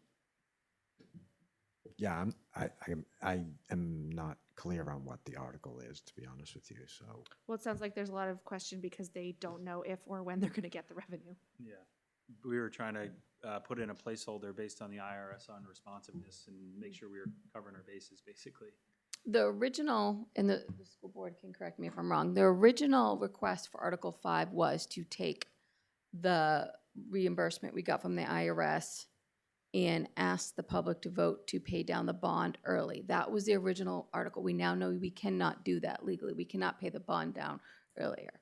So I guess the question that you're all talking about now is, what, if any, warrant article would you want to handle if the revenue came in? And there's just some questions about legally, which is why we were floating around, legally, what can you do with that revenue source that comes in from the IRS? It might just be a big revenue source that you use to offset the taxes the following year, or when the revenue comes in, the board could think about how that would impact the unfund balance the following year when you had money coming back. But the original Article 5, to Bill's question, was, could we have an article that says when or if we get the IRS reimbursement of up to blank amount, can we use that money to directly pay down the bond payment? And the answer is, legally you cannot pay the bond early, and you can't pay a big chunk towards the bond. You have to stick to your bond payment legally schedule. add that amount to a capital reserve fund? Right. I That was thought our that we had next question. discussed that last year. We do have, you do have a capital reserve fund, and you have met your goal. No, so I guess if the school were to wish to create a capital reserve fund specifically for the purpose of holding this money, to pull money out every year to make towards the bond payment, is that something that they could? I thought we literally did that last year. That we did set. I think that was for vote to- credits, a different kind of credit. Was that for like RECs or, Maybe that was the town, not the school. oh, I don't. I'm thinking of the town, maybe? I don't know. But I don't if money comes in, Mhm. it would be fund, and it's not spent, it's fund balance. Is the school fund balance different than the town's? I mean, you don't, can't you just carry it, or do you have to? You cannot carry it. So schools, you cannot. No, It has to. And I Okay. think they carry over none. And again, I apologize, it's my first time doing this one on the schools. I know the town side, but, okay. We can't, I don't. Well, think so there that isn't a warrant article right now. I think they're looking to see from a budget committee perspective, and this is where I said, as one member of the budget committee, Yeah. I would be less interested in having 1 year. I of a- agree with of a that. Dip. I think most of us would probably agree with that. So I guess the question is, what is But possible? it's, isn't that, yeah. So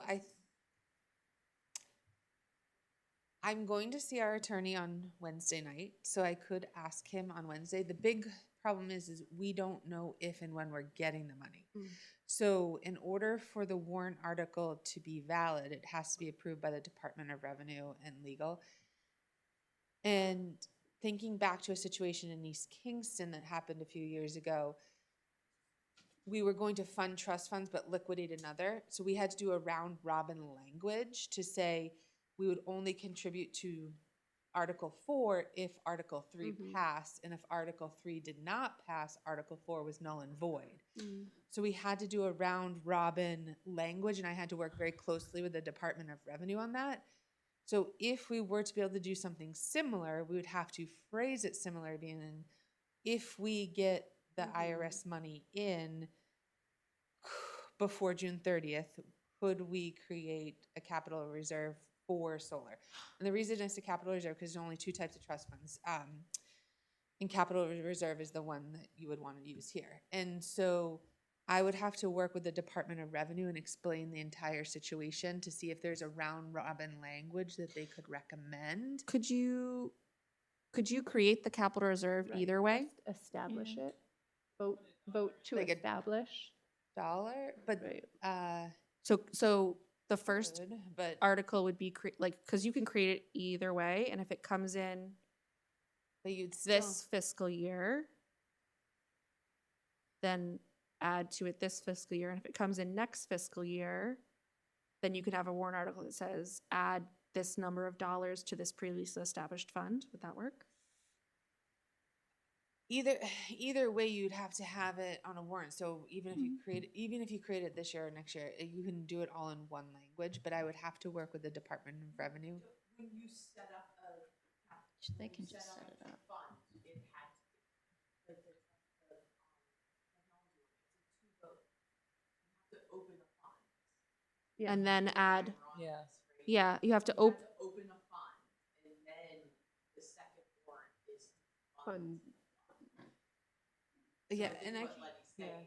but again, the question is so this is really the problem. If we vote in March, but the check doesn't come in until May, is there a way for us to capture that intent without having a specific dollar amount? Is that kind of what you're saying?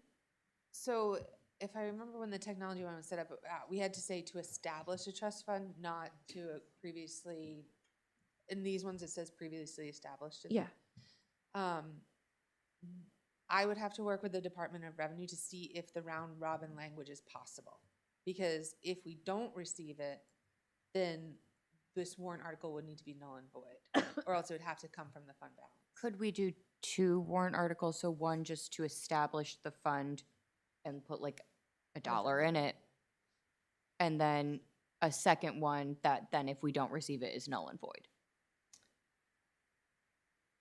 Possibly, but I would want to check with the Department of Yeah. Revenue if that's okay with the group. Well, I don't think that you have to. I think in the next year, we would just vote to close. We did that in the previous, So we did that in I 2025. think, There's nothing. This past March. correct me if I'm wrong, I think the concern is if it comes in this fiscal year and you don't capture it somewhere, then it automatically goes to offset the tax rate next year. Correct. Right, what I'm saying is you would have a warrant article to establish the fund, which can be voted, which can be established whether we get money or not. And a second warrant article that says, do you approve to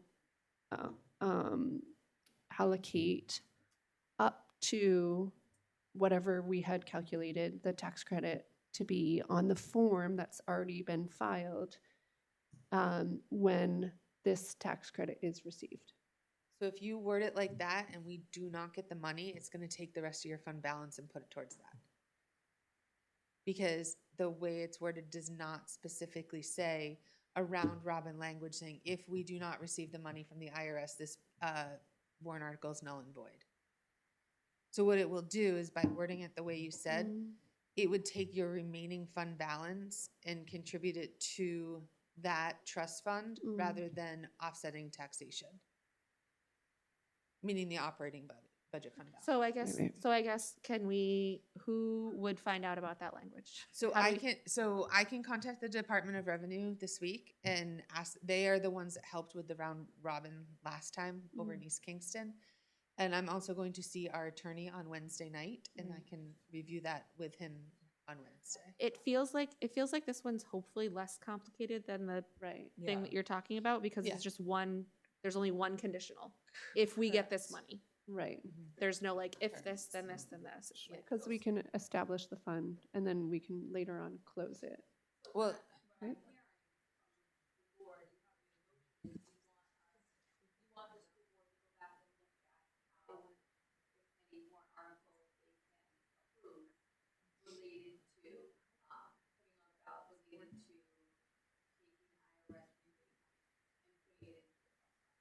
Correct.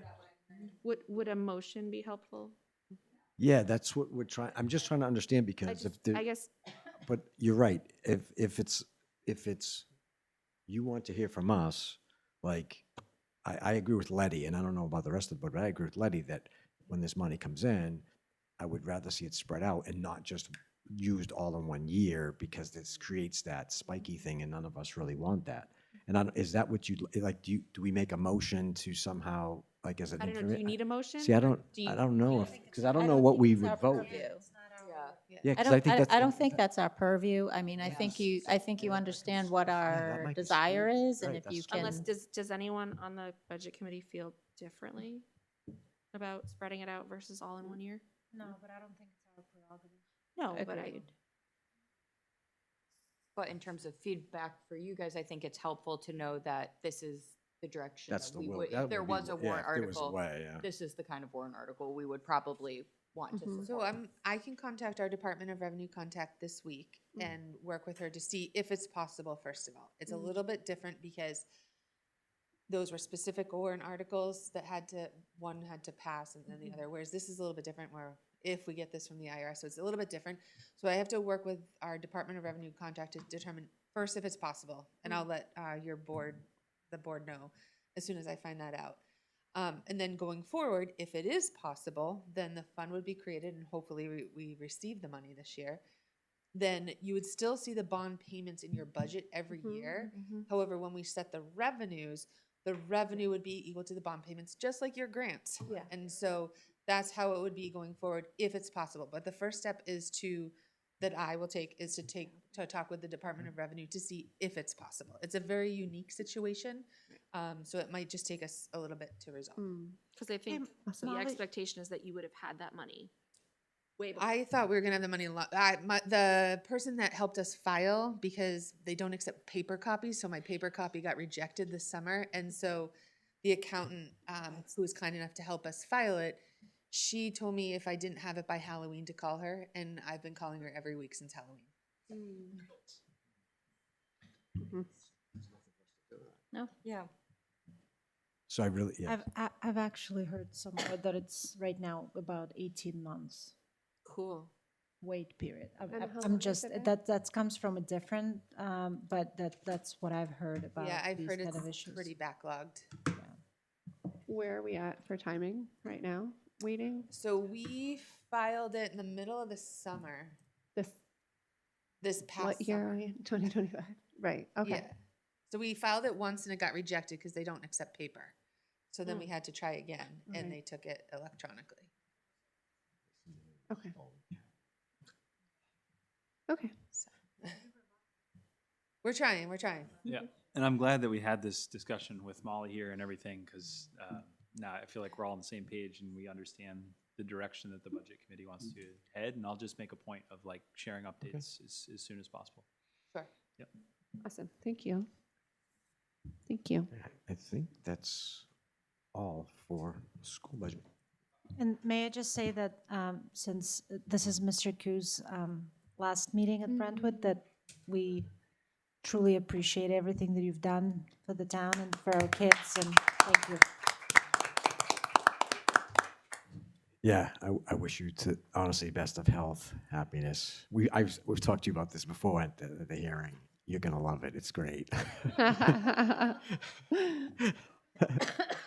But thank you so Yeah. much. For those of us with new kids at Swayze, we're very sad to see you go. Can we ask how the principal search is going? Yeah, that Dr. Bennett is leading all of this, but I'm participating in it.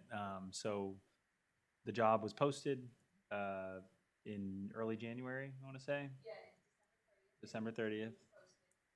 And it follows sort of the normal cycle for, when administrators are looking for new roles. Otherwise, we probably would have done it sooner.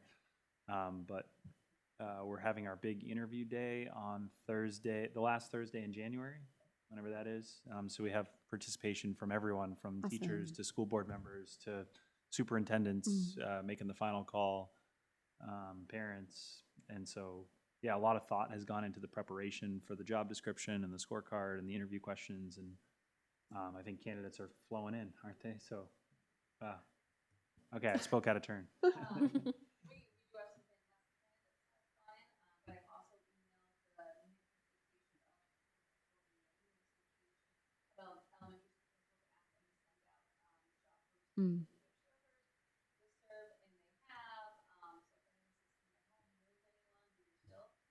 Open.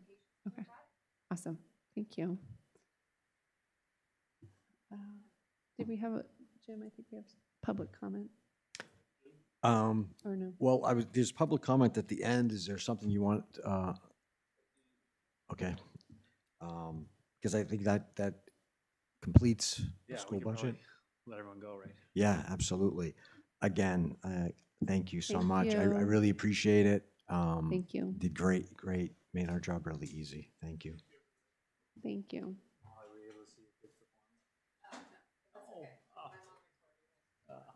Sorry. Thank you. We strive to be as organized and reporting savvy as you all are. So As you can we tell, appreciate it. I have it on my calendar. Yeah. Thank you. Always the best.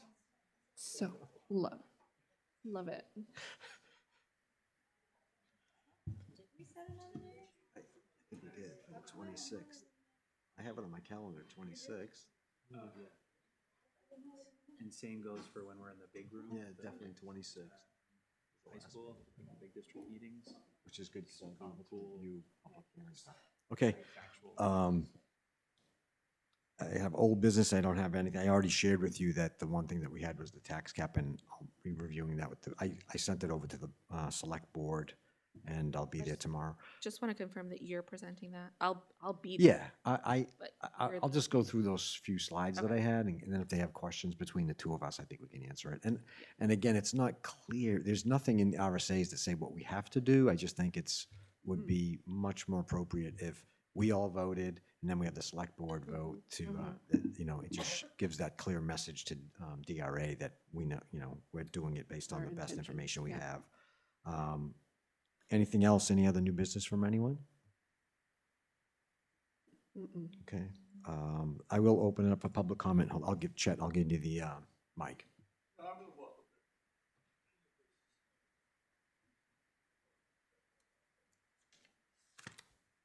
Ched Miller, Dudley Road. I got to tell you, the report provided by the SAU is spectacular. If we had that when I was on the board, it would have made life a whole lot easier. So I have a comment and I'm going to be working off the SAU's presentation on the page labeled Financial Metrics, Appropriations, Actual Expenditures and Cost per Principal, rather. So you look at the top one, not the one that's inflation adjusted. And Hold on. a little history, when I went from the budget committee to the school board, we were able to keep the budget flat for 2 years. And the way we did that was simply look at things that we weren't spending. And I did the same analysis based on this sheet from the 17 to 25. And I compared the actual expenditures against the total appropriation. And if you do that math through that time frame from 17 through 25, we appropriated $2.8 million more than we needed, or we apparently didn't need because we didn't spend it, which is about 5.13%. And one of the things that happened on the board when I was there is, and I think this is still true based from what some people have said, is that the school board does not keep the under expenditures. It goes to the town, and the town then has control of it. And we were in a scenario where, you know, the school board had a lot of trouble getting the money approved to run the school the way we would have liked it to be run. And what we worked out with the select board was that the money that we moved over there, we felt was ours, even though it is, quote, the town's.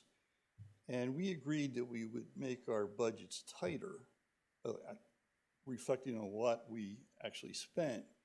But the quid pro quo in that was, if we needed money, we would get it from the select board, which is legal. And we actually found out when we dug into this, is we could use their funds for a school problem. In fact, if they didn't have enough money, we could there's a state fund for over expenditures. You've actually heard a little bit about that with the Claremont situation. And, you know, with as tight as the budget is for the whole town of Brentwood, both the school and the town, you know, $2 million is $2 million. You know, 5% is 5%. And, you know, and I don't know what happened in FY 25, but I mean, it was under expensed by 1.2 million bucks. Are we looking, sorry, are we looking at the wrong, is this the right chart that you're talking about? No, I'm looking at the one that looks like that. Okay. It should be about the same. It's hard to tell because it doesn't have demarcation. No, that's okay. But what I would challenge the boards to do together, keep going up, Jim. Keep going. Right at top. I think, I can't see. Oh, right here, okay. At the bottom of this page? looks like No, there's top chart. The actual data. the table, okay. Yeah. Okay. You know, we've got the board and the two boards here. Is in an effort to meet the needs of the taxpayers in town, it would be great if we provided the school flexibility to access. Chad, I don't want to interrupt you, but I want to make sure I understand that I'm looking at the right thing, because you mentioned $2 million, but like, if I look on 2025,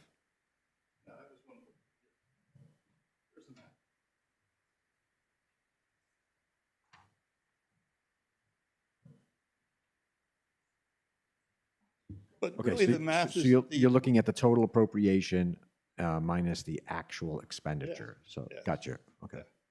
Yeah, I heard you saying 2 million, and I didn't see 2 million in any of those No, numbers. it's- In it's- 25, it was 1.2. You're saying the cum from 2017 until, It's okay, the total for that. okay. But the real challenge here, I think, is to get the two boards to work together to benefit the taxpayers. And we did it way back when, and I mean, 5% is a big number. It's about $300,000 a year, and if you think about the 4% that the town has on the cap, what was that, Jim, around 3 or something? I missed your question. The cap, what does it equate to in dollars for the town? For this year, it was like 300 something, $320,000 of increase. Total Yeah. 7.5. So I guess my point is that something. I know what the total we could was. benefit both parties by doing this in a collaborative fashion. And the only other comment I would have is that in the presentation, it talks about those things that are regulated. And one of the things it mentions is transportation, which is a big number. This became an issue back when I was on the board, because you really don't have to provide transportation if you're within 2 miles of the school. And Brentwood's a small. I don't know that that is still what the law is. It is true, right there, it's in the RSA. That we don't have to provide transportation. No, I believe you.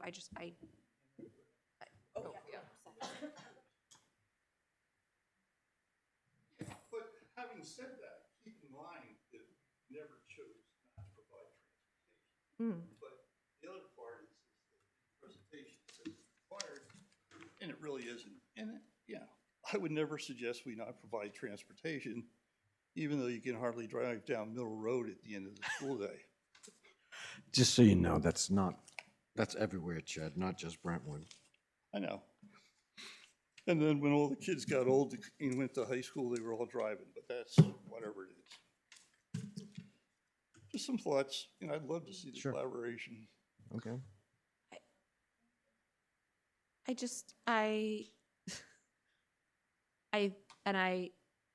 I haven't looked at, obviously, your cumulative thing, but I think just for people who are watching this, and I think you said, Jim, you post all these on the. They are. They are. So there are not large sums of money just sitting here. Especially if you look at the inflation adjusted one, it's within like tens of thousands of dollars, sometimes up to $100,000 every year. They do try to budget really carefully. Yeah. The other challenge that they have is they're budgeting 2 years in advance. So right now we are not budgeting for the next year. We're budgeting. So just. And I mean, just Chad, just so you know, this is my first year, right? But the collaboration with Dan on this committee, he's worked with me behind the scenes kind of, it's worked really well. Like you said, this whole presentation that they gave us, they prepared because I requested just some simple numbers from them, and they put together a really nice summary for us. So I think it's really doing, yeah. Yeah, okay. I showed the board the first Lotus spreadsheet. Yeah, okay. Okay. I'm just looking ways, if we can save $250,000 and still provide everything we need, why not? Right. I mean, all we need, at least when I was on the school board, they were concerned about a buffer. So, the special ed went too much, which was killer for us. We just needed a buffer. And if 250,000 is easy money and our cap on the town side is 300, it helps. Okay. Quick question. What was the unspent fund balance? From The- this most recent year, it Yes. was somewhere just shy of $200,000, I believe. I can get the exact number. So that's pretty close. Well, that's, On I a was gonna $7 say that million it's budget, 3 to yeah. 5% of the total budget, which I think that part of it probably for last year was that unfilled position that was eliminated for next year, with associated, if it were my guess, right? That's probably the largest part of that. what that, Isn't it the record? that delta It's, so it's was? not. And how much, It was, So yeah, right around the most recent, I kept updating this committee like monthly on the current status of the unreserved fund balance. And the most recent one that I just found was like $168,000. so that's currently, but like, so you were saying it was about 250,000 for the last fiscal year? Less than that. And with the warrant articles, I don't know how much. right, so the Of warrant that was- articles come out of that, and then whatever is left. Right, and I don't recall what those warrant I- articles totaled last year. Last year was $30,000, so you So- subtract that from it, and yeah. So it was. Oh, here we go. Narrow margins. Those new metrics that are coming out, there was a law passed, Students First Act. So we should be getting those metrics about the average pupil, the cost per pupil, class size, and administrators. And it's supposed to be posted in like 3 different places so that everybody knows. I forgot to ask about, because it's supposed to have the top administrator salaries, because that's always one of the most asked about questions, is like where our money is going, and there's a lot of administrators. Is that a budget committee thing or a school board thing? School board. Oh, lovely. Yeah. Yeah. Not, sorry, not. Well, and I think that kind of initiated a lot of this data that got put together, and the one piece that I didn't see was the administrators. They got left out. Well, it's possible Well, that that's until the budget was approved, or you're talking about Right, it's no, for just currently? the metrics. It's a 10-year look back. Oh, Well, just so you know, I did not ask for administration costs. I didn't ask for anything like that. But, right. But just And- for all residents, it's, this year is supposed to be the first year that within 7 days of voting on budgets, that information is supposed to be posted in 3 different places, and one being a newspaper of sort. voting meaning at the district meeting? Or? Correct. Okay, so in March. Yeah. Okay. So I was surprised to see it tonight, and that was nice. Nice extra information so that people can, if they have questions, it's there. So that was really nice to see. Liz Faria.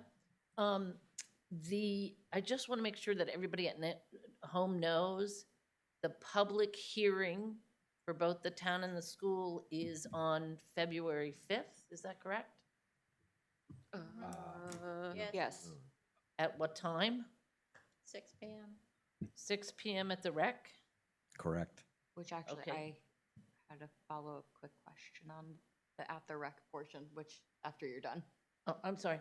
And the school district meeting is on March 2nd? Second, Monday, March 2nd? I believe. Monday, March 2nd. At 6 p.m. also? Yeah, at Swayze. At Swayze.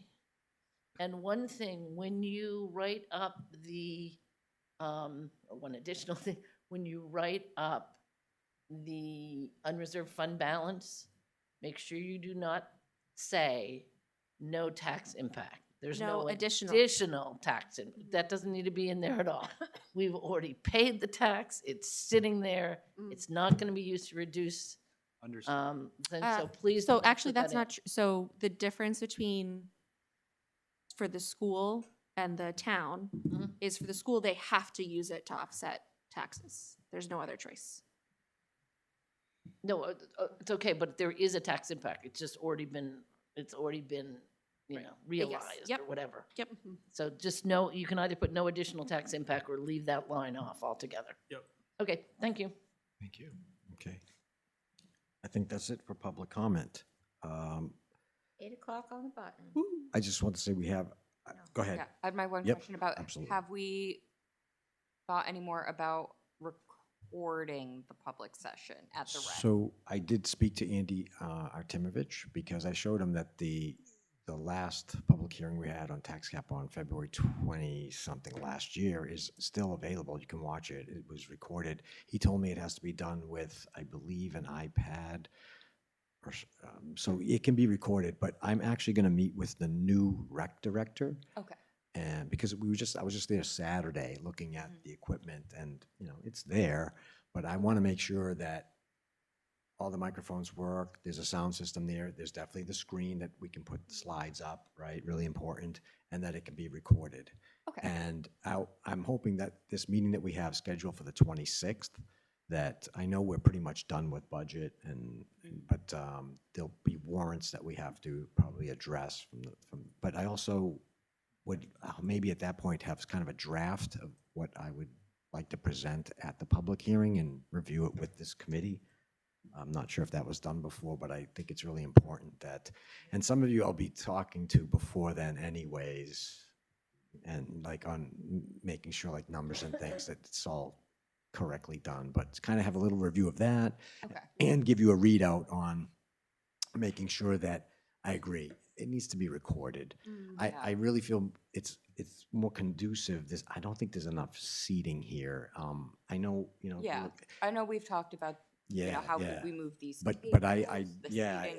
Do we stream it to the other room? Yeah, I think the rec center is a better venue. The one downside was the recording. Right. No, Andy feel told good me, about it? Andy told me that he could do it.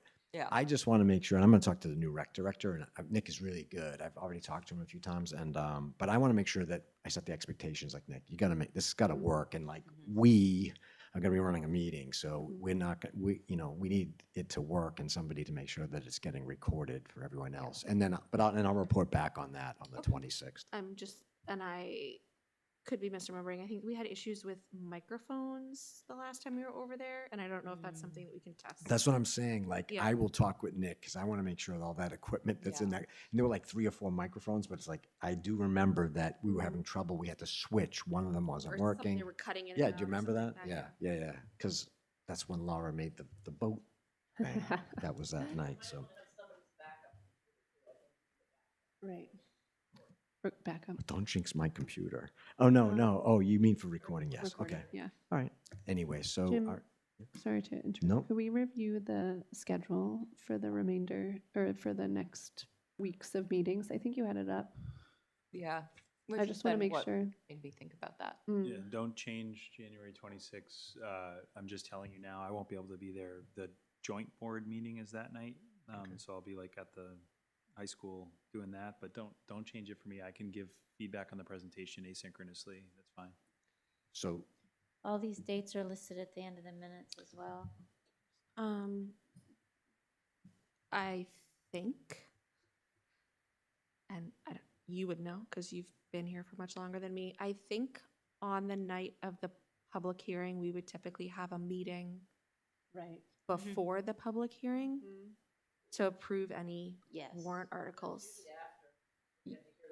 We have to approve them before we present them So to we the could public. present them. Right. I think. Right. Because Okay. I don't So know. last year we reopened Yeah. the meeting. No, but I don't know when you're getting warrant articles. Yeah, so we obviously won't get warrant articles by our January 26th meeting. So we do usually have a meeting before the hearing to approve anything that we may not have gotten. Don't we usually?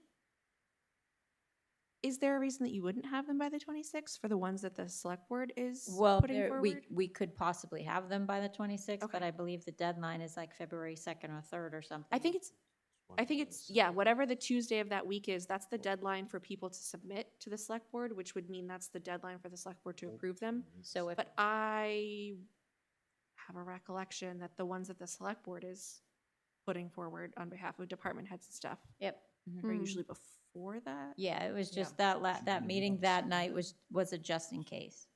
Do you want me to schedule a meeting for the 2nd? And No. if we don't need it, we don't need it. If we No, do, we'll no? schedule it for the For 5th. earlier. so before, For so the you want at 5th at 5, So like at at 5. 5 or At 5. 5:30. I would say 5. Mm-hmm. But again, it okay. kind of, or No, that'll work. it depends on, so if you have the warrant articles from the select board by the 26th, great, you can go through most of those. I'm thinking about the ones that are like, add to this capital reserve. But if you don't have any of those before the 5th, then We will have stuff you, to talk about. then the meeting on the 5th the meeting might need to start earlier. And Does then, that make sense? And then the public hearing. and then the forms we signed do not have to be done in a meeting, right? I don't think they all do I know because I is know that Yeah, because didn't I have to bring we used Oh. to. be forms able to come- sign? Yeah, you mean the actual forms that will go to DRA? I would assume it's the town administrator inputs them into whatever, like, the form gets created and then we would sign it, Yes, and right? we We would But come we here usually to signed sign. it that night, Oh, We really? do it that night. if there were no changes. Yes. If there's no changes, then you can sign the form. If there Well, are changes, then you yeah, can't. she has it. I just wonder if we're gonna be tight. Like if she would have it in Well, time, She but should, because all of Yeah, the you're right. numbers should be finalized before that, right? Unless this board makes changes. so you'll know at a all- minimum, I should put an official schedule for a meeting At on 5. February 5th at 5 o'clock, right? Mhm. That would be my suggestion. Yep. And I think At the rec. sometimes what happens is we go and we open Yeah. the meeting and then we recess until the, after Exactly. the public Yeah, hearing. yeah. it makes And sense. Mrs. Mitchell would provide cookies for us to snack on. Somebody else might want to do that. Not me. Snacks are always. I made note of that. I might be able to I was gonna say, I'll do some see how cooperative snacks Saying. my little planning. demon is little cook. doing. Do you need a demon cleaner? I needed one I yesterday. can Are we recommend. good? When she chipped 'Cause my- it's- I think we are. After 8 o'clock. Motion, wait, do we need the 26th meeting? I'd like to have that That's meeting, for yes, warrant because, articles that we Yeah. have? yeah. Hopefully, yeah. Yes. So And then we could cancel. And maybe like I we'll said, I have want to warrant give you articles a next kind of a week. high-level overview of Right, right. Oh, Okay. yeah, because but there's 2 select board meetings before the 26th. Am I thinking of- Yeah. So that means hopefully they will get Yeah. warrant articles. 13th of the 20th. Okay, motion to adjourn. Second. Second. All in favor? Aye. Aye. Thank you. Thank you.